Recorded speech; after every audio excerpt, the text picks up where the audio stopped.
Right.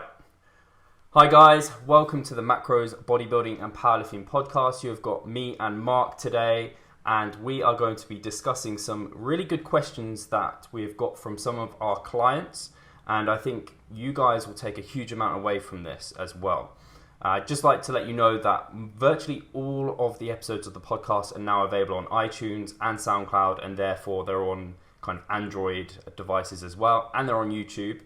And we're doing our best to keep up with that and getting them all there. So if you have got a chance to give us a review, please do give us a review. We'd really appreciate it. And there's also the opportunity to win a free copy of Renaissance Periodization, Mike, etc.'s new health book, which is talking about what foods and how to eat for health, which is really, really, really good. And also asking your questions. So if you find us on Facebook, you'll be able to add me on Facebook and you'll be able to ask Mike your questions, and we'll get those to him. That's happening every 2 weeks. So without further ado, we'll get on with this, and I'll start off with asking Mark the first question that we received. So Luke asked, critical analysis of information sources. How do you decide what you will/won't use with clients or yourself in future? Is there times when you think that your go-to guys get it wrong? So, I think so. What he's asking is like, how do we decide where we take information from, and then decide whether that's information's reliable and credible to work with? Yeah, just Google, isn't it? Google and Men's Health. Flex magazine also pretty credible. Super credible. No, to be honest, the way I think it's just, it all really boils down to just educating yourself a little bit first, I think. So I've spent months and months and months following not particularly great information, and it was only when I started to get a little bit more serious with my own training and with my own nutrition, but some of the results that I was looking for myself weren't coming around with whatever I was doing at the time, going by the information that I was following at the time. So it took me a little bit of kind of just taking responsibility for my own education, learning a little bit about anatomy, physiology, a lot of bits about nutrition, even the basic stuff. And then I kind of just stumbled across guys like, the guys from 3D Muscle Journey, Alan Aragon, Lyle McDonald. These guys, in my own experience, I kind of just stumbled across them on social media and YouTube and started watching them. And when I started to apply some of the things that they were saying, I started to notice the changes in my physique and strength and performance goals, or the goals that were coming around by doing that. And then just keeping yourself up to date with their work. And how do you know if it's reliable or credible? I guess looking at their testimonial pages, clients that they've worked with, and then their following. I think, or in fact, to put it even better than that, it would just be pretty much anything that's mainstream media. You could probably avoid or not take too serious. And then if it sounds too good to be true, it probably is. And then you just start to build up, a little bit more of an understanding on things, and it just almost organically becomes easier to decipher through the information out there. But definitely taking some responsibility to educate yourself first. Then it becomes a lot clearer, I think. I love how you started that with the taking personal responsibility for it, because I think that's really important. I think a lot of people come into the fitness space and they want answers, and they just look for answers, and they just want a black and white answer. A lot of people don't want it explained, and that's a problem because they could ask the biggest guy in the gym, get an answer, try and apply it, and they don't know really how it should work, whether it is a legitimate piece of information or any of that. So I was very much like yourself, started doing it, and it was just through continual research, trying to find answers and get results, that I eventually stumbled upon. I went to bodybuilding forums, bodybuilding.com. I never actually started up on any of those, but there I found Alan Aragon because he was a very big name there. And when I first found his stuff, I absolutely hated it. It completely contradicted everything that I liked, everything that I thought I knew. And I thought, I did not like Alan Aragon. Since then, I've met him 3 times and we're best buddies. But apart from that, and then you just have to, eventually, what did it for me was I just kept seeing so much evidence for doing it in this way. And I was like, well, so many people can't be doing this and getting results that it has to be wrong. So the best thing to do is, you first have to try and educate yourself, then be open-minded, which is really important, and then practice that, implement it, see if it does work for you. Because at the end of the day, there's so much evidence, so much kind of studies and tests that can be done, but the best person to test it upon is yourself. So you can't get a study done on yourself. You can't know that it's going to work on you. Studies are on rats, mice, fat, obese women. You don't know, like, not always applicable to you. So the best way is to practice it, do it yourself. And then in terms of finding people to follow or resources, it's kind of like you said, you find Alan Aragon, that brings you to Lyle McDonald, that brings you to 3DMJ, that brings you to whoever it might be, Brett Contreras, James Krieger. And then these guys all associate themselves with each other. They've got a network of communication. Mike Israetel, Renaissance Periodization, they come together. And you kind of, from that grounding knowledge, you can see how they talk, what they refer to. Do they refer to macros? Does it make sense? Does it fit in with what you already know? And do they agree with each other? And then once you've got that network of kind of educated people, I wouldn't try and go too far outside it. But if you do go outside it, then look at what they're saying. Does it relate to back to what these experts are saying? And do these experts, do they agree with the experts, or is it completely conflicting and sound, like you said, too good to be true? And I think Andrea Valdez and the 3DMJ guys on their podcast talked about kind of information sources. And Andrea was very much saying, like, if you're not a researcher, don't read studies. Because obviously Luke's saying here, how do you decide if they're right? Because do you just listen to Eric Helms tout something and be like, yeah, I'm sold? Maybe you shouldn't always. Sometimes maybe you should question that. And I think you said it yourself. Put what they say, put it into practice. If it doesn't work for you, then you have a right to maybe look into it and educate yourself further. So something for me that I maybe took the wrong way, but I very much approached gaining weight in a very slow, progressive manner. And I've talked about this before, whereas then I don't think I was seeing many results via that. So then I found Mike Israetel. He was like, okay, try pushing it a bit quicker. And I found better results via that method. So maybe I'm not saying the slow approach was wrong, but I tried it, practiced it, didn't work for me quite so well, found another method and went with that. But they always have those, like you said, the grounding principles where they're all basing around this, like, calories in, calories out, that sort of thing. Macros, you should have around this much protein. These are the main important things to get right. Progressive overload. If it's anything wacky and outside of that, then you know it's kind of a bit wrong. But if I was going to put some names to it, apart from the ones I've mentioned, it would be like examine.com for supplementation. And then once you like examine.com, you don't really need to go outside of that source particularly. But if you really do want to learn more, then definitely delve into the studies yourselves, because I've definitely read things and then read into a study and maybe not fully agreed. But it is really difficult. As a personal trainer, that's something I might do. But as a client, I wouldn't expect them to look into studies at all. And even as a personal trainer, it can be very time consuming to actually look into a study. And you're probably best off looking into these researchers who are qualified to look at studies and produce what Alan Aragon produces every month.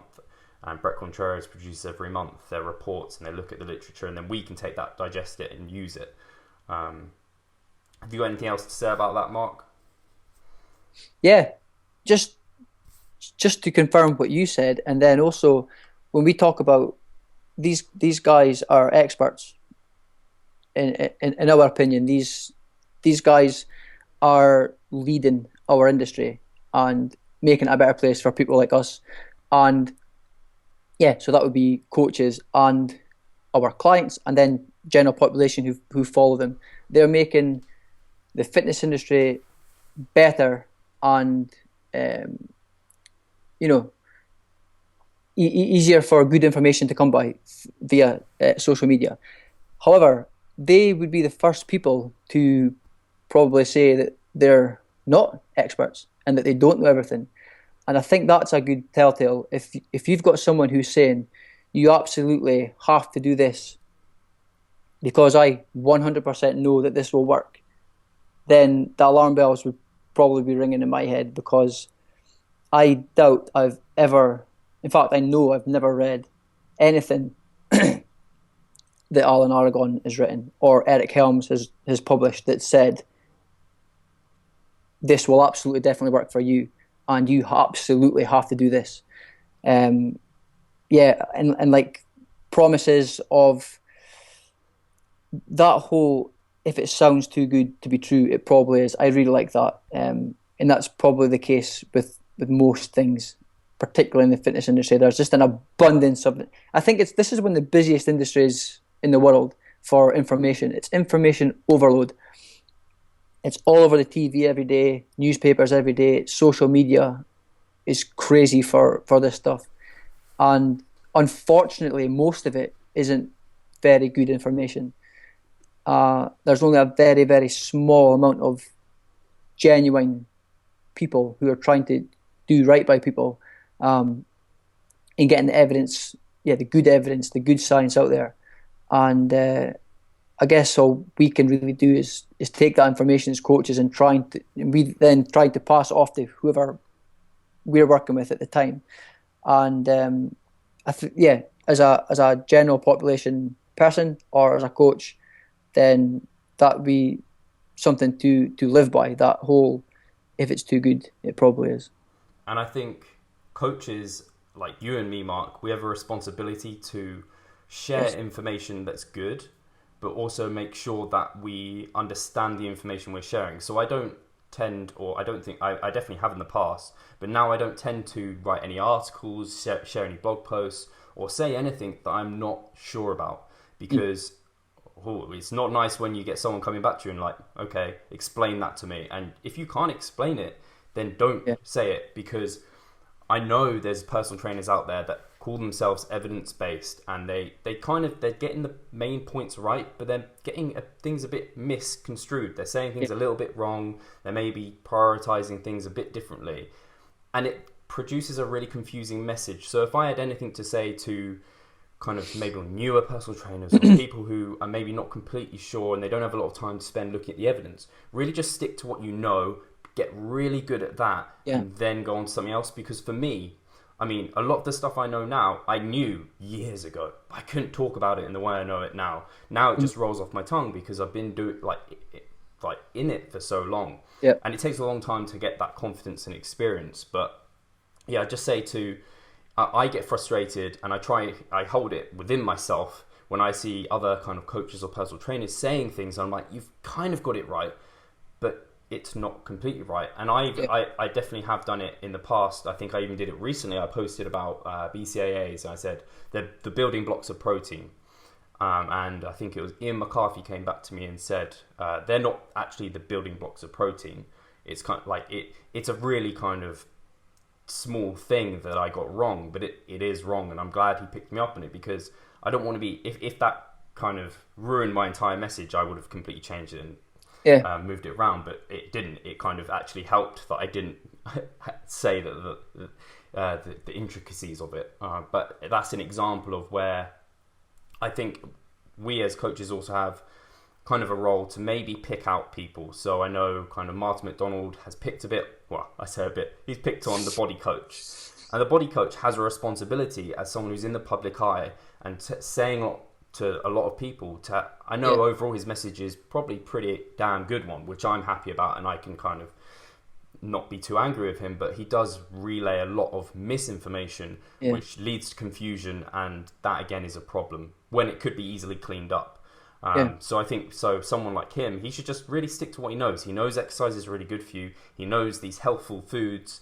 You can eat some of them in large quantities, and that can lead to a calorie deficit. He doesn't necessarily need to say that fat makes you thin and like. Yeah. I know it sells, but it just it's frustrating. Yeah. Yeah, it's frustrating and completely wrong as well. And one of the things, there's there's a point in the fitness industry where I think it gets too, like, everyone is trying to call everyone at certain times, or at least what I've seen. And I would rather that we were working together, kind Hmm. of. But at the same time, I think my time is spent much better with an article in front of me, or watching a seminar, or going to a seminar, or whatever, than flicking through Facebook trying to pick holes in other people's work. However, I do think that certain posts or certain people within the fitness industry should be called out, almost, because they are irresponsibly posting misinformation, and they're making the whole thing a lot more confusing for people than it really needs to be. Uh, so when I see Martin McDonald, who I think is fantastic, by the way, when you talk about clever, Martin McDonald is seriously clever. Clever and well dressed. Can't beat it. top top guy. Uh, if he feels that it's necessary to call out the body coach, then I would have to agree. And I guess, like you said, I'm sure the body coach, or Joe Wicks, I'm sure he's got a nice heart. I'm sure his heart's in the right place. Whether or not he educates himself and changes his mind about things and goes a different direction, hopefully one day, because he could have a real positive influence if he was to put the right message out there. But unfortunately, at the moment, he isn't really, which is not helping. Hmm. And what I want to make sure is I also don't want people to think that I'm saying, because something that really held me back also was being underconfident in my own abilities, and definitely by share what you do know. Definitely do share what you do know, because a lot of personal trainers know enough, know a hell of enough to help people. Just kind of energy balance. Just saying that in different. I often say the same message in different ways, and the people. Although I feel like, I'm never going to know as much as Martin McDonald. I just never will. He's an incredibly intelligent man. He has spent a great deal of his life researching these things, and sometimes I get down. I'm never going to be able to have as much of an impact in him as him, but we definitely can, because we can share it in our own voice, and different people will pick up on it in different ways. So yeah, I think we've probably said enough on this topic. Do you reckon, Mark? Yeah. So I'll ask the next question that Cameron has asked us. So I thought this was a really good question, because kind of muscle protein synthesis and protein timing has become quite a hot topic recently. I posted about it myself, and I think this is maybe an area some people maybe don't think about, or they do think about it and don't really understand it. So Cameron has asked, how far is too far when it comes to maximizing MPS, muscle protein synthesis, in terms of meal timing and protein serving? Surely, whenever someone talks about 3 to 5 servings of 30 to 40 grams per day of protein per day, they disregard the fact nothing is consumed for roughly a third of the day while you sleep. So I think Cameron's saying, should you wake up in the middle of the night and sip a protein shake? Is that a good idea? I didn't mean to sound, I've already made my impressions clear on that. I didn't mean to. No, yeah. So, no, you definitely shouldn't be waking up in the middle of the night to have a protein shake. Although I have definitely read an article. Work. You're not out working. No, yeah, exactly. I've for sure read an article before about a guy who was competing in a show, and this is a while ago now. And he used to wake up, put his alarm on for every like 2 or 3 hours. Oh dear Lord. 2 hours, every 2 hours maybe, because obviously he had to have a chicken breast, obviously during the night. So couldn't think of nothing worse. But yeah, so no, I think would be the answer to that. I think if looking at protein ingestion or digestion, then it's over a chronic period of time. And you know, waking up in the middle of the night for a protein shake. Um, yeah, what was I saying there? Well, if I take this, I'll try and be a bit more serious with this in that, okay, so protein, like we know priorities are like total protein by the end of the day. That is definitely the priority. And protein isn't something that our body can store. Like it can store glycogen, it can store fat, whereas protein it can't. So we do want a continual supply of amino acids to keep kind of anabolism in place. So that is important.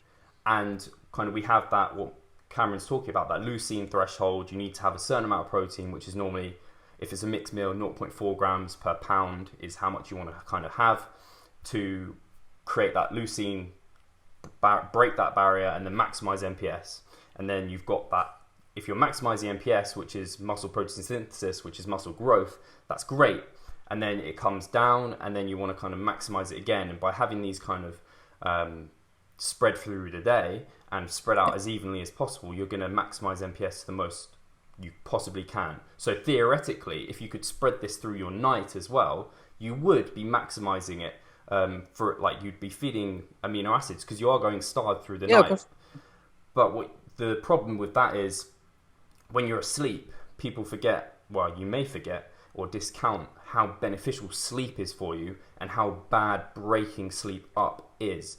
Just for recovery purposes, like I know human growth hormone is not massively released, but it's released during the night.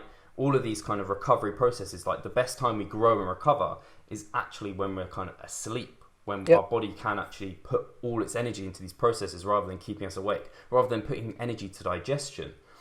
What you can do, however, and it's not necessarily something I think is of incredible importance, but it is kind of that next step above having those frequent protein feedings, is have a slow digesting protein before bed. That kind of would give you that. It's something I fought against in the past, and the bros were touting, and now it's come back, and I'm accepting it. And this is probably one of those areas where Luke's like, what's something you've taken on board from a professional and then maybe change your view on? And I think even professionals have taken something on board and changed their view on. We're continually changing our views because science is ever changing. So yes, you could have a slow digesting protein before bed as one of your protein feedings, and something like a casein based protein that's going to be slowly digested because it like globulates and it's really thick. And that's probably the best thing you could probably do to kind of allow amino acids to be slowly digested through your sleep. Because I think casein proteins or something take like 8 hours to be digested. That's pretty much while you're asleep. Then first thing in the morning, slam away protein shake. And that sounds incredibly bro, and it would be incredibly bro of you. But you might be a bro. You might be about optimizing that 5% like Rich Piana. And I think I don't really have much else to say on that. What do you reckon, Mark? No, and I'm sorry for getting. That's all right. I saved it. Something really tickled me. I couldn't control myself there. Chicken breast in the middle of the night would be incredibly dry. I just I don't know why I found that so funny. I couldn't concentrate. But yeah, rest and digest is exactly like, when we're sleeping. That's the whole point of sleep, or we wouldn't need to sleep. We have to be recuperating when we're sleeping. So yeah, break it. Can you even imagine how like, have you ever had a really bad night's sleep where you've maybe got like 4 or 5 hours, or really the next day is terrible. The next few days might even be terrible. Like, can you imagine how awful you would feel waking up every few hours to like get some protein in, even if it was giving you a tiny bit more of that kind of constant MPS? Would it be worth it, like, to feel that way? Probably not. And then so it's interesting as well because these things keep coming around.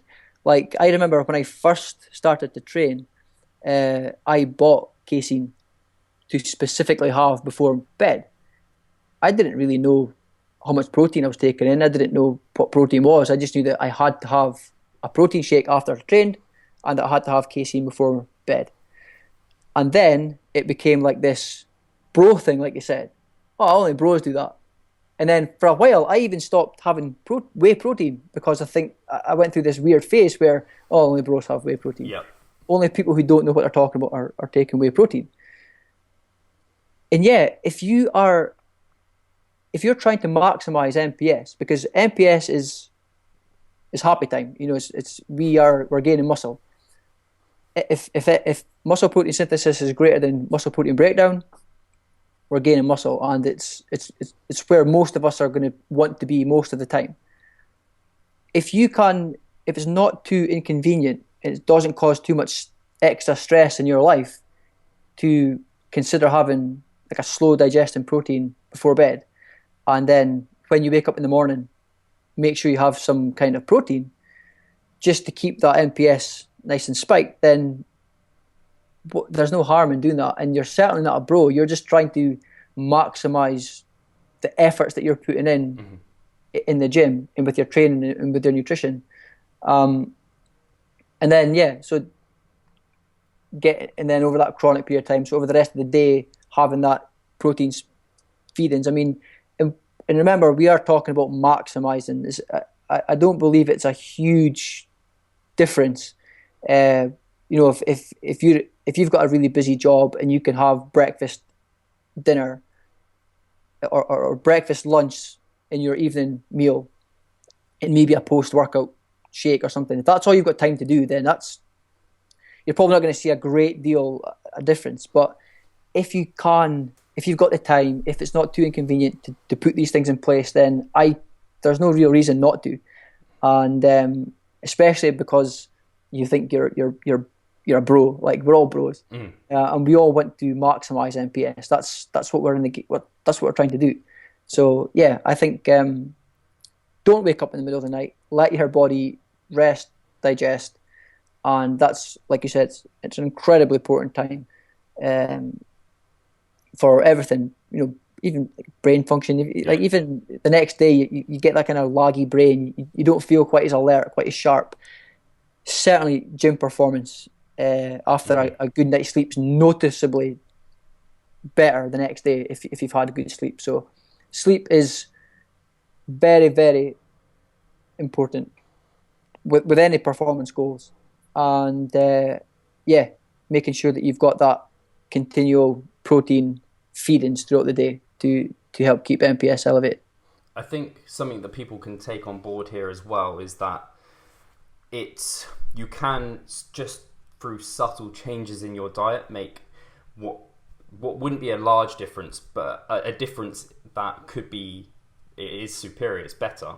And it might be something that you can eat, like you said, easily incorporate into your diet. So with my clients who have been longer term, who consistently hit their macros, consistently hit their protein, I sometimes suggest to them, so what does your kind of, like, I have kind of advice, we have the Revived Bible, which gives guidance on this, but they might not refer to that very often. They might have settled into a pattern. So I sometimes ask, like, okay, what does your day-to-day feeding look like in terms of like how many servings of protein you're having, what sort of times? And sometimes they're having kind of them very much bunched together, and I just suggest maybe, what if we just extended that window a little bit, because you'd actually see a better kind of the pulsar kind of feedings of protein, and there might be small changes you can make to your day that make it a lot easier. I think especially if the fact is you don't need an actual meal, so it could just be that you are getting these protein servings, which is really handy, because even if you want to say intermittent fast and have one big meal, you can still use this MPS kind of getting the bolus of protein or the serving of protein by just having a shake or just a chicken breast and maybe some salad leaves or something to get that down. I actually remember when I was clean bulking, didn't know what I was doing. I used to have cottage cheese before bed with like peanut butter, a crap load of calories, and I was literally stuffed and I couldn't eat anymore. So I left this bowl of cottage cheese and peanut butter by my bed, so that in the middle of the night, I knew I'd wake up for the loo, and in the middle of the night I'd eat it. Finish it off. I didn't eat it, luckily, because I was literally gagging as I was trying to eat it in the middle of the night. I was like, you don't want to eat I don't know, maybe when you're really dieting you want to eat in the middle of the night, but a lot of the time, especially if you're bulking, you do not want to eat when you're in the middle of the night. You just Want to sleep? Yeah, you just had a whole day of like shoving food in. Just that blissful period of time when you don't have to eat. It's quite nice. Yeah. Um, yeah, getting up in the middle of the night, I don't know. So I think we probably covered that quite well, and I think I'm really glad Cameron asked that question because I think Yeah, these sort of minor things that maybe we consider as minor or other personal trainers consider as minor are questions that maybe pop into other people's heads, and they're kind of Hmm. like, well, what is there a benefit to doing this? And I think it's important because if Cameron, for example, was waking up in the middle of the night to have this shake, like he could easily, like he's a student himself, it could really be screwing him over, Oh yeah, and so I think it's important to flush those out. So I just yeah. wanted to touch on one additional topic. So we didn't get any more questions from our clients, but one of my clients works away from home a lot, and he finds it quite difficult to stay on track with his nutrition. So we've been working together for quite a while trying to tackle this. We've gone through periods of like having meal plans. We've gone through periods of trying to use precision nutrition type portion control through fists, thumbs, cups, and handfuls, and things like that. And it just seems very difficult sometimes for him to just stick to it. It's just really difficult to stick to it. And I think for some people it is. So something we've been doing recently is I've got him to spam the group with all of his nutrition, basically. Yeah. So taking screenshots of his MyFitnessPal and of the meals he's been eating. And this is good because we've done it, me and him, before. But to do it to the group, he's accountable to so many more people. And I think it's just hopefully going to be kind of the turning point for us. That's going to get him further towards his goals. And so I thought we might just talk a bit about staying on track with your nutrition while you're away, and kind of what different tools you use, Mark, and what different things I use, because I think it's actually probably more difficult for yourself because you're a family man, you've got a child to care about whose actual their need to eat is probably more important than your need to like maximize NPS. Oh yeah. So I thought it'd be interesting to hear from us both. So yeah, what kind of, if you're working away from home, Mark, if you're a day kind of you don't have access to the kitchen, what do you do? Is there anything you do beforehand to prepare for that, or? Yeah, do you know what? I think protein bars like come in super handy when traveling. I've always got, I keep them in the fridge, actually, but I've always got protein bars in the fridge. If we're going away for the day, uh, I know that that's an option. Again, whey protein, super easy, super convenient to carry around. And also, most places now have like, if the kind of lighter options stuff. So if your goal was fat loss, but you found yourself on the road quite a lot, or you're traveling, you're away from home, and you're outside your home comfort, and you don't really have much control of what you're cooking and what you're going to eat. Most places do have this like lighter option stuff now, and even like a local, uh, petrol station or garage are often see like lighter options or lighter choices. And again, going back to trying to probably prioritize like a protein feeding at every meal, making sure that I was nice and full, eating some fruit. I just think I think a little bit of planning as well. Maybe even prepare stuff. Like if you're going away for one day, just take stuff from your house. Take a packed lunch, take it with you, plug it into MyFitnessPal. Then you know that your day's set up. You know what you're going to be eating.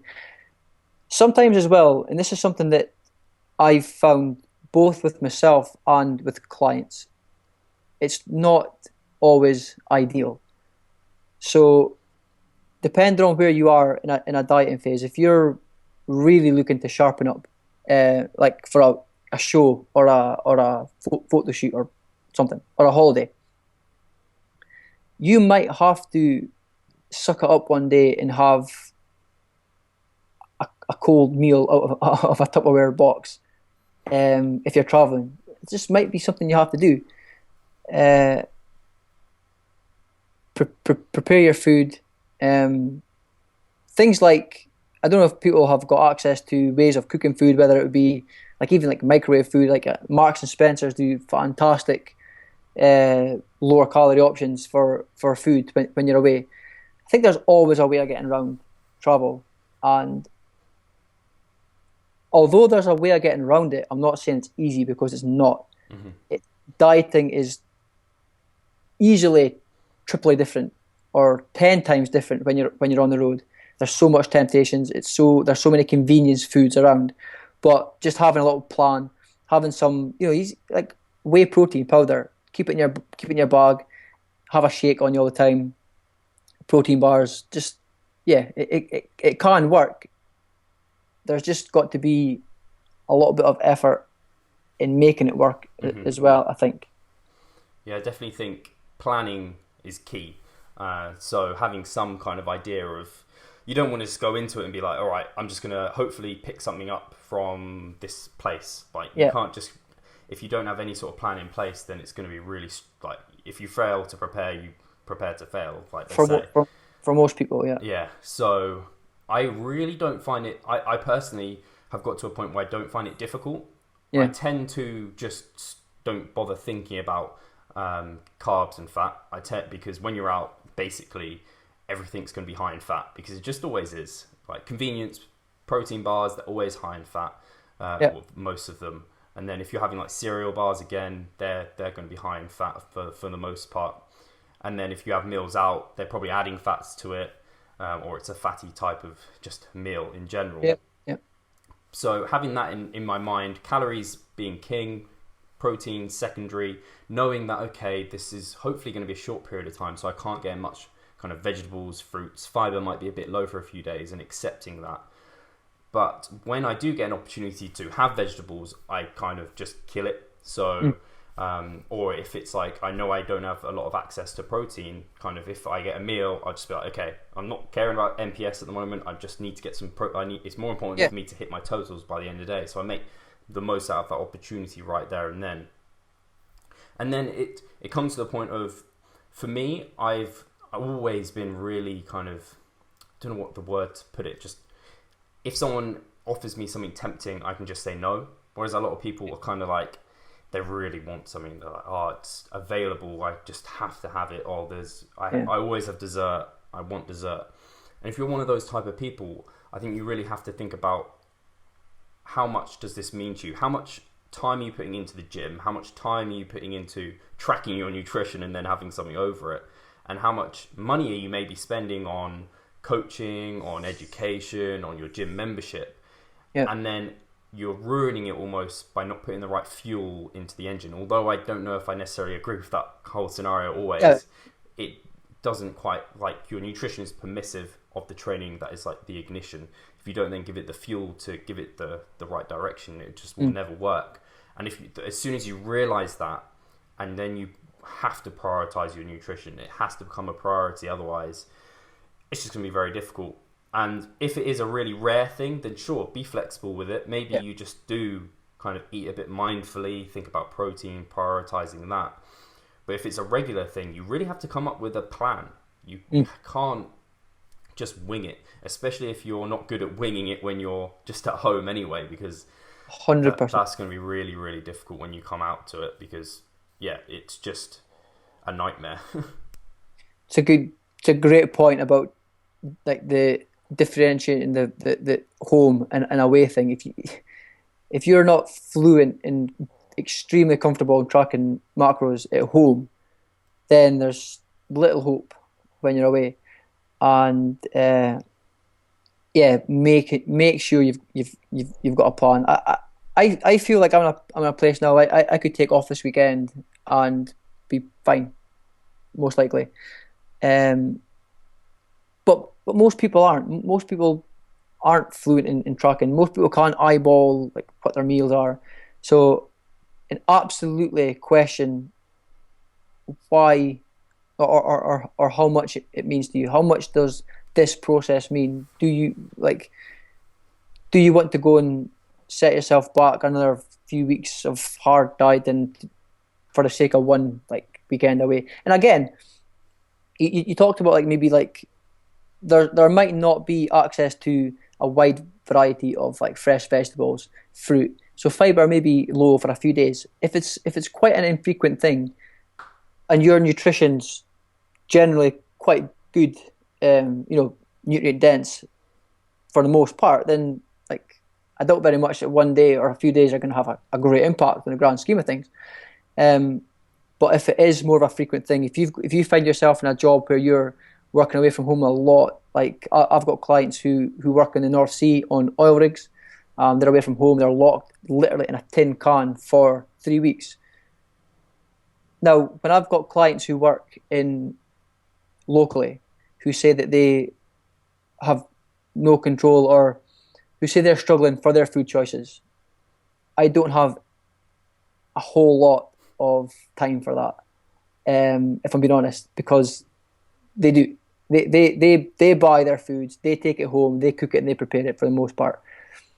I've got a little bit more of an understanding with people who are locked in a tin can with they're what they're eating is completely out with their control, and they just have to come up with a way of doing what we're saying we're doing, having that protein feedings as often as possible.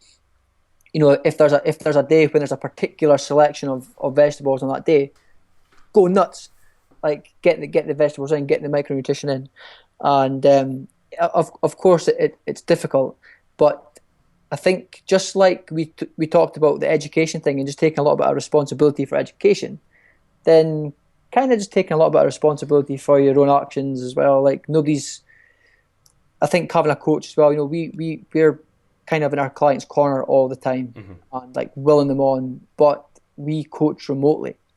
You know, we're not in their home, we're not at their workplace, we're not traveling with them, we're not in the car with them, we can't control what they're doing. It's just we can give them as much support as possible and kind of pave that path for them to walk. But they've really got to take responsibility of what their actions are. You know, at the end of the day. I completely agree, because in my head I was thinking, I have clients who I probably wish I could follow around and feed to a degree, because they struggle. They really struggle, and sometimes I'm the type of coach that I am generally is I'm a bit of a soft touch, and I'm very I'm an understanding guy, I'm an understanding coach. But for some of my clients, and I normally do it like, so you know, there's normally a good cop and a bad cop. Today I'm gonna have to be that bad cop because you're screwing up, and I need to tell you, because it's not like it's acceptable now and then, but consistently doing this is going to ruin your results. And if I don't tell you, then we're just going to see no progress. And like, I love that you said taking responsibility for it, because I think it's like having a PT. You can't expect to employ a PT and expect results to fly in. You have to take responsibility. You have to put in the work. If you don't do that, you will not see the results you want to see. And something I have a remote client like you were just talking about from Australia, who he works 2 weeks away and he's 1 week at home. And it's really funny because normally I'm like, okay, when you have control, he's at home, take control. And then when you're away, that's when we can be a bit kind of more loose. So we expect to make great results at home. When we're away, we know it's a bit more difficult, so we won't. Yeah. But for him, when he's at home is when he has trouble, because there's so much food availability. And that's when it's kind of like, I guess I can understand, it's like 2 weeks at work, 1 week it's a holiday almost. Yeah. Maybe it feels a little bit like that. And so he wants to relax a little bit. So when we're away, that's when we try and make progress. Although it's slower than maybe it would be because he can't control everything, it's at least making some sort of progress. Yeah. So I think as a person, you have to understand, like, take responsibility and really think about what can you control and how much is that going to impact your results. Because you could be someone who, it's just every month you're away for a weekend, so maybe you just plan in to have a refeed or a more flexible weekend. You control calories a little bit more around that event, so then you can be more flexible on that one event. But it's no good trying to always do it but never quite doing it, because that is the way to not see any results. And it's so frustrating to see because the body doesn't react very well to small little changes. In fact, it reacts too well. It adapts to them. I even said, I think I've recently posted about this, if you make like a small calorie adjustment, like you walk an extra flight of steps every day, you may initially see some progress. Unlikely, the body will just adapt to it. It will get efficient. And this is why people can slowly reduce their calorie intake, because they slowly get less energetic and want to not live. Yeah, for sure. Yeah. So I think, yeah, in terms of staying on, like when I'm away on holiday with nutrition, it's the same. Just planning ahead, really. Normally, I prioritize protein in meals. I normally have like two big meals out, and then normally actually it's quite convenient to pick up. I have done it, and people who watch me on Snapchat will have seen in Australia I was picking up carrots and Yeah. peppers and tomatoes from like convenience stores that actually sold them and just eating them like apples. Yeah. And well, obviously picking up an apple and banana as well. These things, I think it's too easy to make the excuse, oh, I'm away. It's really difficult. Sometimes you just have to suck it up. Yeah. It's the temptations maybe there, but the food's still available. Like the good the nutrient dense foods are still there, and yeah, what I tend to do on holiday is very similar actually, and typically I think I actually do. If I was in a dieting period, I could diet better on holiday because Busy. it's warm. I'm busy. I don't particularly have much of an appetite in the heat, so I tend to eat fairly light in the morning. Like I'll maybe have a big vegetable based like omelet or something, and that'll kind of probably do me. I'll have a like pick at some. I usually have like a protein feeding, obviously, in the afternoon, and then just keep hydrated, some fruit, and then I typically just enjoy the evening with a nice evening meal with my wife or whoever I'm with. Uh, there's no restriction. I don't feel like I'm avoiding anything. It's just it, but because that comes quite naturally to me, that's not always been the case, and I've struggled a lot in the past, and that's kind of where I relate to clients who do struggle. And like you said, I'm kind of a pushover in sometimes with clients as well because and it's I know I said that it kind of annoys me that people don't have control or people who live locally say they can't have control their food. I don't. I very very very seldom like have a negative conversation with a client. It's always kind of positive. It's Yeah. always like, okay, let's try and do better this time. We've maybe done something this week. How can we like look to change that? How can we help to stop that from happening again? And yeah, just because I think we've got. I mean, I'm slightly different to you that I coach quite a lot of one-to-one clients as well. So I'm pretty busy through the day, and but I've still got quite a lot of control of like when I can eat and when I can do train and all these types of things. And I do understand that for many people that's not the case, and their priority isn't when to like their next protein feeding is coming from. Now that's fine as long as we understand that uh, we're maybe not getting 100% the best digestion of protein or the best results that it could be. Although, in the same breath, I think if we understand the science again and know that like it's not the be all and end all as well, then it takes the stress out of it for people who do stress about these things but physically can't have that protein feedings throughout the day. Do you know what I mean? So yeah, it's yeah, I just wanted to touch on the thing you said about holiday because I made it sound like I'm really maybe restrictive on holiday and I'm like obsessive yeah, about getting vegetables in. And I just want to make it clear to people that, especially for someone like myself, having a degree of control gives me so much freedom. Like having the control, or like just having the control of like macro ranges gives me like a huge amount of freedom. yeah, And I think having and there's a difference between being restrictive and then being like having restraint. So yes, on holiday, don't restrict, but maybe restrain a little bit. Or like when you're away from work, don't say you can't have a beer. Just don't have five, have one or something. yeah. Like if you're in a fat loss phase and it's quite important to you and you're away a lot of the time, just have those. There's people really hate against sometimes these things, and it's like no, they actually allow for more flexibility a lot of the time. Yeah, I love the way you put that. I think as well, that's where flexible dieting is. It's so important to understand that if you understand you can have flexibility. If you live your life with that kind of flexibility all the time, then it doesn't change when you're on holiday. You still got the same mindset. You're on holiday, you're in a different place, but you still got, you know that you could have, okay, so there's all you can eat pizza like in the buffet tonight. Well, I could have pizza anytime and still maintain and still make my goals. So you don't straight away the need to binge on this food while you're on holiday. It kind of goes away because you understand flexible dieting, you understand energy balance, you understand like longevity of stuff, and it's not like, to get results, we don't have to like restrict all this food and cut it out for periods of time.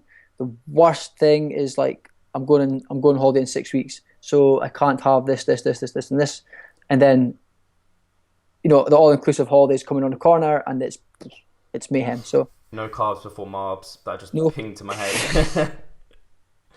And then you have none of the carbs, and then you have all of the carbs, and you look like crap on holiday. Just don't do that.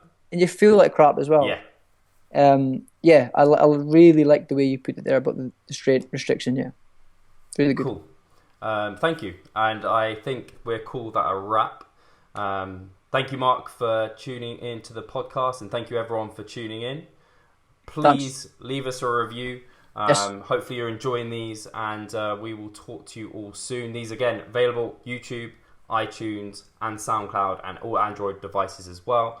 And we love hearing your feedback. So thank you. Yeah. Thanks, guys.